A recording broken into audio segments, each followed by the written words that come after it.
भगवान कितने बड़े दयालु हैं। अहम भ्राता तुदीयोस्मि धुंधकारीत नामतः शुकीयेनेव दोषेण ब्रह्मत्वं नाशितम् मया।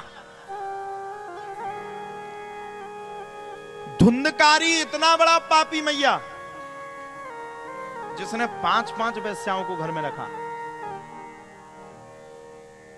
धुंधकारी इतना बड़ा पापी जिसने वेश्याओं को शरण दी। और यहां तक कि धुंधकारी इतना बड़ा पापी जिसने अपने माता पिता के खिलाफ जाकर के काम किया हो। लिखा है पूत कपूत तो का धन संचय, और पूत सपूत तो का धन संचय। पूत अगर कपूत निकल गया, करोड़ों रुपए रख लो भैया, तुम खूब प्रॉपर्टी कर लो, खूब डस्ट ले आओ, खूब गिट्टी का धंधा कर लो, खूब बेच बांच के फ्री कर लो, खूब मंडी लगा लो, खूब करोड़ों रुपए खड़े कर लो, खूब हम कह रहे अरबों के सामान खड़े कर लो। लेकिन अगर आपका पूत कपूत निकल गया तो सब ध्वस्त, हवेली को ध्वस्त करके बैठ जाएगा। और अगर पूत सपूत निकल गया, पूत सपूत निकल गया तो बुरा मत मानना, वो संसार में नहीं पूरे जगत में आपका नाम खड़ा कर देगा। तुंगभद्रा तटे पूर्व, तुंगभद्रा नदी के पास आनंद नाम का तट था मैया। आनंद नाम के तट के पास उत्तम नामक नगर था। उत्तम नामक नगर में एक पंडित जी रहा करते थे जिनका नाम था पंडित आत्मदेव शास्त्री। पंडित जी के घर में कोई कमी नहीं, ना धन की, ना धान्य की, ना संपत्ति की, कोई कमी नहीं, सब कुछ था। पंडित जी को दुनिया में सबसे बड़ा अगर कोई खेद था, संसार में अगर सबसे बड़ा कोई दुख था तो संतान ना होने का। अच्छा, ये भी बात क्लियर है। वो गृहस्थी किस काम का जिसके जीवन में संतान ना हो, सही बात है कि नहीं? और वो संत किस काम का जिस संत के जीवन में भगवान का भजन ना हो। आत्मदेव शास्त्री का दिमाग खराब, भागवत कथा अच्छी करते, कथा को सबको अच्छे से सुनाते, लेकिन घर में कोई संतान ही नहीं थी, आगे का कुल कैसे चलेगा? चिंता में रहते, बहुत वर्ष हो गए। एक दिन मन में विचार किया कि अगर मेरे घर में कोई संतान नहीं होगी तो मैं जाकर के अपने प्राणों का त्याग कर दूंगा। पहुंच गए आत्मदेव शास्त्री, और जैसे ही आत्मदेव शास्त्री पहुंचे तो आत्मदेव शास्त्री जंगल में आकर के मरने का प्लान कर लिए कि मर जाएंगे, अब जिएंगे तो संसार में क्या करेंगे, संतान है नहीं, ना तो गृहस्थी बचे ना संत ही बचे। बैठे थे, एक संत जी वहीं से निकल रहे थे। संत जी ने देखा, अरे ये तो कोई विप्र ब्राह्मण बैठा है, ये तो विद्वान ब्राह्मण है। जाकर के पूछा, क्या हुआ भाई, इतनी बड़ी जंगल में आए, क्या चक्कर है, भगवान का भजन करने लाए? अब तो आत्मदेव शास्त्री और रोने लगे। संत जी के दिमाग पे आया कि ये होना हो बहुत बड़ा विद्वान है। फिर से पूछा, भैया क्या दिक्कत है? आत्मदेव शास्त्री बोले, महाराज जीवन में कोई दिक्कत नहीं, ना धन की, ना धान्य की, ना संपत्ति की, ना पत्नी की भी कोई कमी नहीं। कमी मतलब लड़ाई झगड़ा की कोई ऐसी कोई बात नहीं कि हम पत्नी की कमी बता दें। बोले फिर दिक्कत क्या है? बोले घर में कोई संतान नहीं है, पूर्वजों को आगे चल करके कुल में अर्घ कौन देगा? अच्छा, एक बात कहूं, आप लोग बुरा तो नहीं मानोगे, आपके भाग्य में जो चीज नहीं होगी ना, आप कितना भी प्रयास कर लीजिए, कितना भी बंधन करके मैया खड़ी हो जाइए, कितना भी उस कार्य में आप संलग्न हो जाइए, अगर वो आपके भाग्य में नहीं है तो आप प्रयास करते करते थक जाएंगे, लेकिन वो चीज आपको जीवन में कभी प्राप्त नहीं होगी। ब्राह्मण देवता ने कहा चिंता मत करो, संत जी ने कहा चिंता मत करो, आत्मदेव बैठो, मैं नेत्रों को मूंद करके देखता हूं, विचार करता हूं तुम्हारे लिए क्या कर सकता हूं। नेत्रों को बंद किए। जब ब्राह्मण देवता ने नेत्रों को बंद किया तब तो प्यारे कहा जाता है उन्होंने देखा, और देख करके आत्मदेव को देख करके चिंतातुर हो गए। आत्मदेव ने पूछा, महाराज बताओ क्या देखे हो? बोले आत्मदेव बताएंगे तो तुम बड़े कष्टित हो जाओगे। बोले महाराज सही सही बात तो बतानी पड़ेगी, बताओगे नहीं तो पता कैसे चलेगा? तो बोले सही बात यह है आत्मदेव शास्त्री कि तुम्हारे भाग्य में एक जन्म नहीं अपितु 7 जन्म तक कोई संतान का योग ही नहीं है। अरे आप तो आत्मदेव शास्त्री और रोने लगे, बोले महाराज अभी तो मरना था, 2 घंटा बाद अब मरेंगे अभी। बोले क्यों? बोले महाराज 7 जन्म लेने हैं, मरना है, जीना है, मरना है, जीना है, मरना है, जीना। ये आप भी सुनना, आपको सुनाते हैं, ध्यान से सुनना। दुनिया आपसे भी कहती होगी, संसार है, आपको भी परेशान करते, संसार का नियम है, वो तो चलते ही। अब ध्यान से सुनो, रोने लगे। संत जी बोले रो मत। अच्छा, पंडित मर जाए तो ब्रह्म हत्या लग जाए, अग्नि कहे स्वाहा और ब्राह्मण कहे आहा, मतलब अग्नि को मिले स्वाहा और पंडित को बढ़िया तुम खाने के लिए दे दो, अच्छी खीर रख दो, पूड़ी रख दो, रायता रख लो।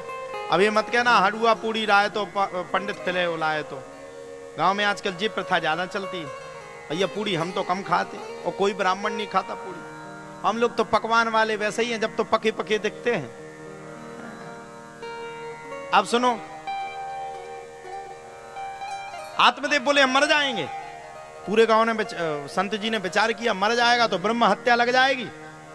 ब्राह्मण अगर सामने मर रहा है और अगर हमने उसको देख लिया, मरने मतलब अपने हाथ से आत्महत्या करते, या सुने पे कौन पंडित जी तुम्हारे गांव में बूढ़े बेचारे डरे रहे हो, तुम्हें भग जाओ कि महाराज ने कही थी कि ब्रह्म हत्या लगा, हम ठाणे ही ना होंगे। ऐसा नहीं करना।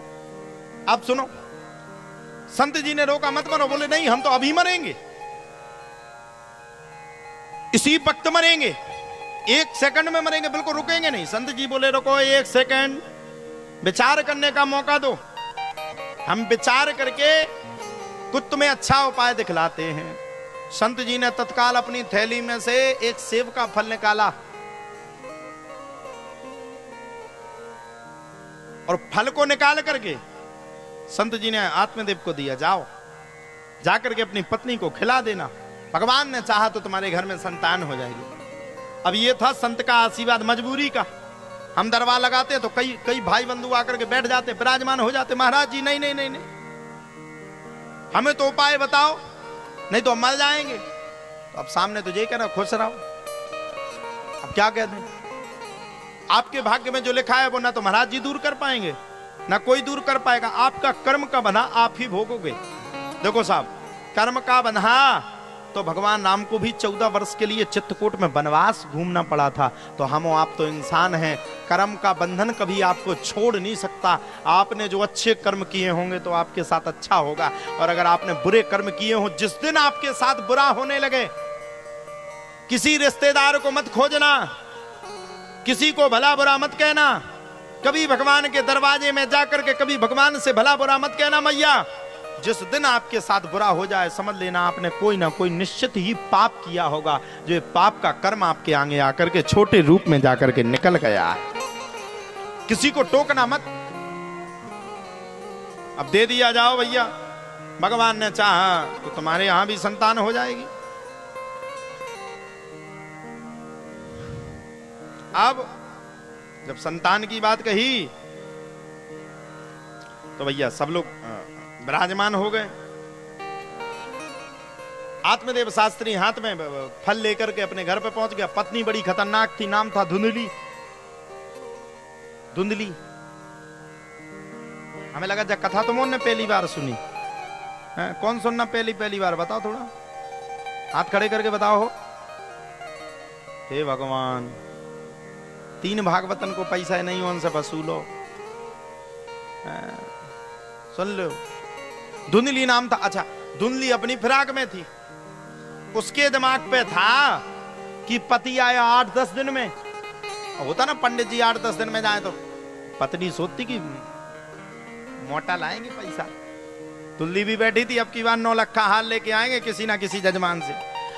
धुंधली ने बढ़िया परात में पैर रख के बढ़िया अच्छे से चरणों को धोया, बहुत दिनों के बाद आए। और आप मेरे लिए क्या लाए?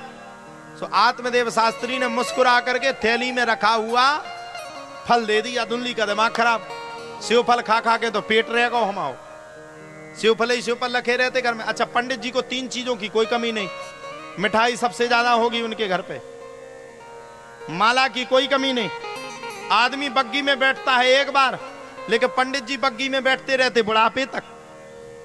विचार करो, दूल्हा की शादी होती है, कई बार बैठता बढ़िया सहरा फेरा लगा के। हम लोग एक से एक बग्गी आती हमारे लिए, कल 4 घोड़ा वाली थी। ठीक ही नहीं है? सब व्यवस्थाएं थी। तुम लोगों के में कम आदमी जाता, हमारी तो कलश यात्रा में लाखों लोग हो जाते। अब आत्मदेव शास्त्री ने और तीसरा, फल फ्रूट की कोई कमी नहीं, पंडित जी के घर में बर्तन की कोई कमी नहीं। हाँ हाँ, हंसो मत, मेहनत करते हैं तो ले जाते, कोई फ्री का थोड़ी दे देता। हाँ, हम तो नहीं ले जाते भैया, हम तो कथा ही करते अकेली। अब सुनो, संत जी मुस्कुरा रहे हैं। अब आत्मदेव शास्त्री ने पत्नी को दिया फल, उसका दिमाग खराब। 10 दिन में आया, सेब का फल दे रहा, मन में सोच रही शर्म नहीं आती, 9 लाख का हार तो दिया नहीं, सेब का फल दे दिया, कितना खराब आदमी है। आत्मदेव शास्त्री ने कहा, देवी क्या विचार करे? बोले कुछ नहीं, बहुत अच्छा फल लाए। अब सामने तो जय का नहीं, नहीं तो लठ गले होता ना, पति पत्नी की लड़ाई हो तो पत्नी थोड़ा शांत हो जाती है 1 मिनट के लिए कि भाड़ में जाए, काय को इसके मुंह लगो, नहीं तो तुरंत कहता वो हम छोड़ छुट्टी दे देंगे। कौन एक आफत है, तेरे बाप को कॉल कर देंगे, एक आफत है क्या? आत्मदेव शास्त्री ने कहा, देवी विचार किया ये फल किस चीज का है? धुंधली बोली, अब आप तो फल लाए, प्रसाद होगा, किसी महात्मा ने दिया होगा। बोले बहुत अच्छी बात कही, ये फल खाओगी तो तुम गर्भवती हो जाओगी, और हमारे घर में जो संतान नहीं वो संतान हो जाएगी। आ पंडित जी तो प्रसन्न हुए, धुंधली पंडित जी के सामने प्रसन्न हो गई, लेकिन पीठ पीछे उसका दिमाग खराब। अब ये फल खाएंगे, गर्भ ठहरेगा, 9 महीने के लिए गर्भ में बच्चे को रखेंगे। अब पता नहीं 9 महीने के लिए रखना कि 11 साल तक, सुखदेव जैसा 12 वर्ष तक रखना। बैठी बैठी विचार कर रही थी, पड़ोसन आई तो उसने पड़ोसन को पूरी परेशानी बताई। मेरा आदमी तो पागल हो गया, पता नहीं कहां से सेब का फल लाता है, और सेब का फल ला करके सबको खिलाता पिलाता है, शर्म तो आती नहीं इसको। पड़ोसन ने समझाया, तेरे घर में तो बड़ी भगवान आ जाएंगे, तेरे घर में पुत्र आ जाएगा तो तेरे घर में खिलौना हो जाएगा। अब ना समझी, और जब वो ना समझी तब तक धुंधली की बहन आ गई। आय हाय हाय, कलयुग की बहन इतनी खतरनाक, अगर वो देख ले कि दूसरी बहन बढ़ रही है तो पीछे से इतनी टांग खींचेगी कि पूछो मत। और बहनों का रौद्र रूप देखना हो तो एक घर में जहां दोनों बहनें हो वहां देख लो तुम आपस में रौद्र रूप, एक दूसरे पे इतनी चिड़े, कितनी आगे बढ़ रही, कि बाप को आए हमारे आदमी की मेहनत को आए। रौद्र रूप देखना है तो जहां एक साथ 2 बहनें हो वहां रौद्र रूप देखो। आप आपस में सालों बोला चाली नहीं रहेगी पैसे के पीछे। अच्छा, सास ससुर तो सबके बिल्कुल दुश्मन ही रहते हैं। जब तक बहुएं सुबह से उठ करके सास को 2-4 गाली मन में ना दे लें तब तक उनका भोजन नहीं पकता है। जब तक 2-4 ना सुना दें, सुबह सुबह दांती दे रही है, खुद तो बैठ गई खटरिया पे, हमसे कहती है झाड़ू लगाओ, सुबह सुबह उठो, शर्म नहीं आती इसको? कहने वाले ने कहा है, मंदिर में ना मिलेंगे, गुरुद्वारे ना मिलेंगे, मंदिर में ना मिलेंगे, गुरुद्वारे ना मिलेंगे, तेरे ही घर में बैठा भगवान, कर ले माँ को प्रणाम, अपने पिता को प्रणाम, कर ले माँ को प्रणाम, अपने पिता को प्रणाम। संसार में आपको सब सुख मिल सकते हैं, लेकिन संसार में माता और पिता 2 चीज आपको एक ही बार मिलेगी, माता पिता और भाई। ये जीवन में एक बार मिलेगा। धुंधली की बहन आ गई, उपाय बताया, बहन एक काम कर, गाय को जाकर के ये फल तू गाय को खिला दे और गर्भवती होने का नाटक शुरू कर दे। और पहले लिख दिया गोस्वामी जी ने, बाढ़ पुत्र पिता के धर्मा और खेती उपजे अपने कर्मा, कोहू काहू को सुख करना दुख कर दाता, निज कृत कर्म, बोलो, निज कृत कर्म भोग सब भ्राता। अपने अपने कर्म का दंड दुनिया को भोगना है। अब दूसरों का पाप आप अपने घर में ले लो, या तो ये देख लो कि इसके पाप संताप ठीक है, ये पुण्यात्मा है, तो किसी का बालक ले लो। पुण्यात्मा ने किसी का पाप अपने गठरी पे लाद दो, बाद में परेशान करे। धुंधली ने भी यही मूर्खता की। और सही बात तो यह है कि धुंधली ने ये मूर्खता नहीं की, धुंधली के भाग्य में ही संतान नहीं थी, इसलिए प्रकृति ने ये मूर्खता उससे करवा डाली।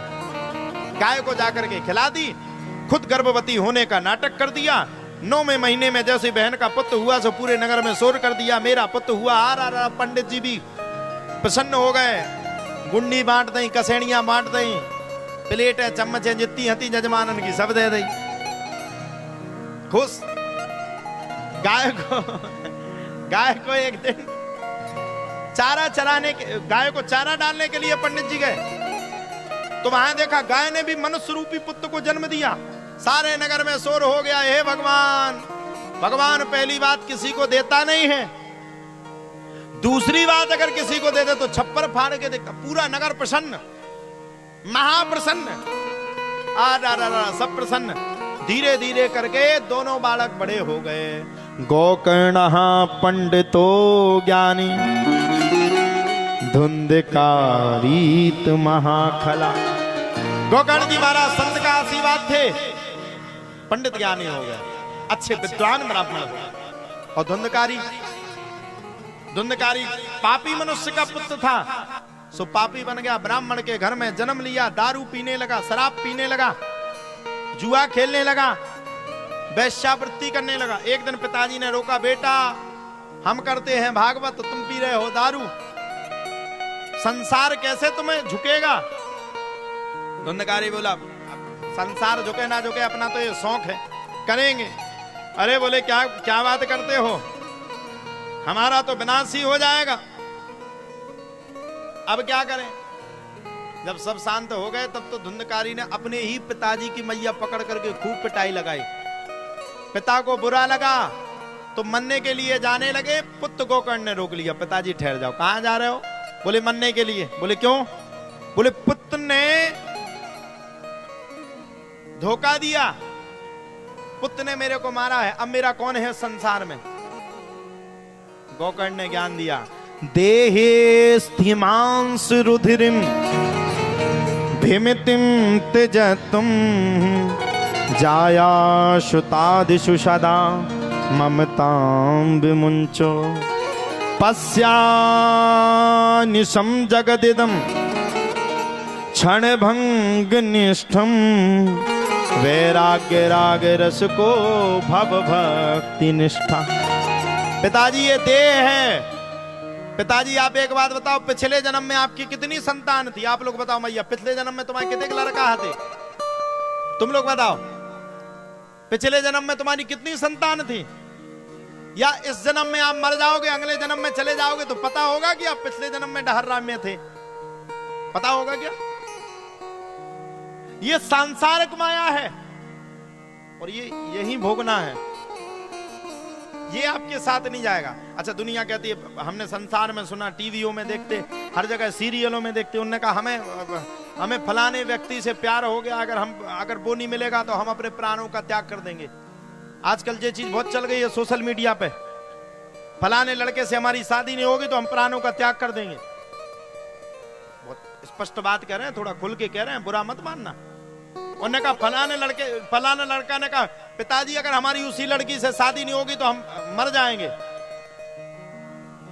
अच्छा एक बात बताओ, आप जब अपने पैर पर खड़े हुए तब आपको जाकर के लड़का मिला या लड़की मिली, आपस में प्रेम बढ़ा। लेकिन जब आपने जन्म लिया था और जब आप बिस्तर को गीला करते थे, जब रात भर आपकी मां जगती थी, तो एक बात बताओ, क्या वो मां आपसे ज्यादा प्रेम करती है या जो आज आपको साल 2 साल से मिल गई है वो आपसे प्रेम करता है। वो मां आपसे सबसे ज्यादा प्रेम करती है। और उस मां के सपनों को छोड़ करके, उस मां के स्नेह को छोड़ करके हम किसी दूसरे के साथ भग जाएं तो हम 2 कत्ल कर देते। मां के जज्बातों का और पिता के स्नेह का, 2 चीजों का हम कत्ल करके जाते। और आप जिसको पाना चाहते हो कितने साल पालोगे? अच्छा एक बात बताओ, आपने किसी से लम्बे शादी कर ली, मान लो प्रेम विवाह कर लिया, कितने दिन पालोगे आप उसको? 30 साल में आपकी शादी हुई, 60 साल में आदमी मर जाता है, और बीच में अगर कोरोना आ गया तो 40 ही में निपट जाओगे। विचार की बात है। वो आपके साथ नहीं जाएगा क्या? अगले जन्म आपको पता होगा फलानी के साथ आपकी शादी हुई, वो आपके साथ नहीं, आपके साथ कौन है? सच्ची बात यह है, आपके हर वक्त, हर पल, हर समय मेरा कान्हा आपके साथ 24 घंटे है। पृथ्वी पर जन्म लेने से पहले, पृथ्वी में जन्म लेने के बाद, मरने के बाद आप जितने जन्म लोगे उतने जन्म में अगर आपका कोई साथी रहेगा तो सिर्फ उसे बांके बिहारी रहेंगे, इसके अलावा कोई दूसरा आपका साथी नहीं। धुंधकारी को मारने के लिए रस्सी का प्रयोग किया गया। अब धुंधकारी को जब मारने के लिए रस्सी का प्रयोग किया गया तब तो कहा जाता धुंधकारी मरने के लिए तैयार। वेश्याएं पकड़ करके रस्सी को खींचे, वो मरे ना। अब वो तो पापी बड़ा खतरनाक था, मरने के लिए तैयार ही नहीं था। वेश्याएं खींचे मरे ना धुंधकारी, वेश्याएं खींचे धुंधकारी मरे ना। अंत में वेश्याओं ने एक प्रावधान किया, और प्रावधान के अंतर्गत धुंधकारी को अंगारा लाई। अंगारा, अंगारा जानते होगे आप लोग, गांव में चूल्हा जलता है। अब आपके यहाँ क्या कहते हैं हमें तो पता नहीं, हमारे साइड कहते हैं लूअर। लू का घर लेके वेश्याओं ने धुंधकारी के मुंह पर डाला, और धधकते धधकते धधकते धधकते धधकते तड़पते तड़पते तड़पते तड़पते धुंधकारी के प्राण पखेरु उड़ गए। अच्छा एक बात बताओ, इतना बड़ा पापी मरा, ध्यान से बताना ओ मैया, सब बताना। इतना बड़ा पापी मरा तो उसको क्या स्वर्ग मिलेगा या वो प्रेत बनेगा? बताइए क्या बनेगा? क्या बनेगा? हमें लगता तुम लोगों ने कथा ही नहीं सुनी, पहली बार सुन रही हो इतना मन लगा के। प्रेत बनेगा। और जो प्रेत बन जाए जिसको, अच्छा एक बात बताओ, जिसको सजा हो जाए क्या उसकी सजा माफ होती है कभी? 20 साल तो कम से कम जेल रहना ही पड़ेगा। लेकिन भगवान कितने बड़े दयालु हैं, धुंधकारी ने इतना बड़ा महान पाप किया, और धन्य है मेरे प्रभु, धुंधकारी के भाई गोकर्ण ने बैठा करके धुंधकारी को कथा सुनाई, और बांस के 7 पोर के बांस में आकर के धुंधकारी बैठ गया, और 7 दिन बैठ करके धुंधकारी ने मन लगा करके भागवत की कथा को सुना, समझा और विचार किया, और 7 दिन के बाद अपने आप बांस फट गया, और भगवान का स्वयं जो भगवान का रथ है उस रथ को लेकर के भगवान के दूत आए और धुंधकारी को अपने लोक को लेकर के चले गए। ये भगवान की कथा है, ये भगवान की कथा सुनने का फायदा है।